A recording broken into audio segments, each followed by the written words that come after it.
Hello friends, how are you all? Hope all of you are doing well. Hope all of you are going through the English classes that I'm doing. Hope all of you are reading along with me uh, in the videos that I post. So all the time, I say one thing is learn, keep learning, keep reading, and definitely you will achieve your target soon. So first we'll go through now. We'll move on to our English reading time. So today's lesson that we're going to read is think twice before you speak. So it starts over here. A long time ago, there lived two swans and a tortoise on the bank of a river. All three of them were good friends. They lived together and shared their meal happily. The tortoise was a little talkative. The swans told him many a time that too much of speaking could be dangerous, but the advice fell flat on the tortoise. He was easily provoked and he lost control of his tongue. The swans were fed up with the habit of their friend. So here I'll underline tortoise, talkative, and then dangerous, provoked, habit. Once it so happened that for want of rains the did pond well and streams started drying up. The three friends were greatly worried. Dear friend, as a result of drought, this river will go dry, so we shall stop coming here. We look for some other pond, the swan said to the tortoise. Do you mean to desert me? Asked the tortoise. We'll We'll. It is V and L. We'll be happy. See, this word you can also pronounce as we will. So they have combined two words, we and will. So it's, called as will. We'll be happy if you also accompany us to some other river. But since you can't, see, this is also pronounced as cannot. So the smaller version is can't. Fly, we are helpless, said the swans. Nevertheless, again, we'll find a way out and won't leave you here. Won't can also be, written as will not. So they have combined and said won't. So I'm underlining happened, drying, streams, and then desert, nevertheless, accompany. Okay, we'll move forward. A few days later, the two swans returned to the pond and said to their friend, we have devised a scheme to take you along with us. But there is one hitch, you talk too much. But what has my talkativeness to do with my accompanying you? The tortoise asked. So here we can underline returned, hitch, talkativeness, accompanying, scheme. Okay, I'm turning the page. The scheme worked out by us demands that you keep quiet, the swan said. Demands? The tortoise promised to do as desired. The swans brought a stick. Hold the stick between your teeth firmly. We shall lift the two ends of the stick with our beaks and fly off. But keep in mind, if you try the least to open your mouth, you might lose your life. The tortoise held the stick in his mouth and they set out safely. So here I'm going to underline firmly beaks and then safely. Some boys noticed the funny scene in the sky and shouted, look, swans are taking the tortoise lung by the stick. As soon as he falls to the ground, we shall catch it.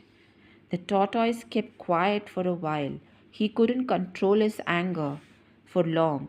As soon as he opened his mouth to give a fitting reply to the naughty boys, he fell on the earth and died. So here I will underline noticed, seen. Scene is also, other word is SEEN, but this is a scene, scenery. and then fitting, and then naughty. Yes, we'll move forward. The foolish tortoise could not hold his tongue in check, and he died. Whatever we speak not only reveals our own character but also affects others. If a sweet tongue acts as a soothing balm, a sharp tongue hurts everybody. A crow doesn't hurt anybody, and a cuckoo doesn't benefit any person. Yet the latter pleases one, and all with her melodious notes. So, tongue, and then soothing, balm, and then melodious notes. Okay, we'll move forward. Do you know what gave a kickstart to the Mahabharata? It was the bitter comment made by Draupadi which humiliated Duryodhana. So, Mahabharata, Draupadi, Duryodhana humiliated. Yudhishthira, Yudhish, see, Yudhishthira. You can break words. Now, in case you are not able to pronounce one big word, you can split the words in half and you can pronounce it so that you will get a hang, a catch of that word. It's not that one take you have to read that particular word. You can cut it into two and then you can read. So doing that you will get practice and used to how to pronounce a word. You built a wonderful palace in his capital, Indraprastha. Indraprastha. So this word you can split into Indraprastha. It was unique in every respect. Once Duryodhana visited the palace. There was a pool of water at one place. He took off his shoes and walked barefoot. But there wasn't any water. Only the polished floor looked like a pool of water, polished. At another place, a pool was so built that it gave the illusion of ordinary solid floor. Duryodhana fell into it. Draupadi was watching that scene. So here you can mention illusion, ordinary, and solid. A blind man's son is also sightless. Draupadi laughed and commented, "You know that Dhritarashtra." See this word also. Dhri. You can split in three also. Dhritarashtra. Duryodhana's father was blind by birth. Draupadi's words pierced Duryodhana's heart like an arrow. He resolved then and there to avenge the wrong. Pierced, avenged. He commented, sightless. Time passed. The Pandavas lost all they had, including Draupadi, in a game of dice. Duryodhana planned to undress Draupadi in the court as his revenge. Draupadi's remark thus triggered the great battle which cost millions of lives. So here we see Pandavas planned, undress, remark, triggered millions. Remember the old saying, think before you speak. A timely silence sometimes proves more effective than any weapon. Silence, effective. Yeah. Socrates, the great Greek thinker and philosopher. Socrates, philosopher, was a quiet, loving person. His forbearance. See, I am splitting this in three. Forbearance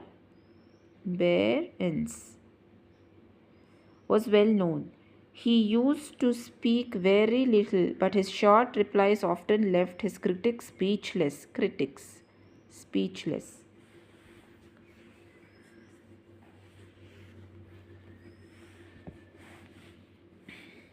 But his wife had a violent nature. Often she used to quarrel with her husband for nothing.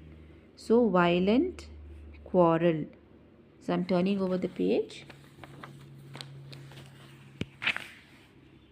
One day she was in a bad temper. She attacked him with her bitter tongue.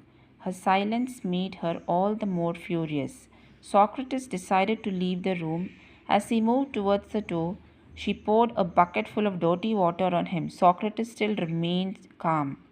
So here we can see temper, attacked, and then bucket full.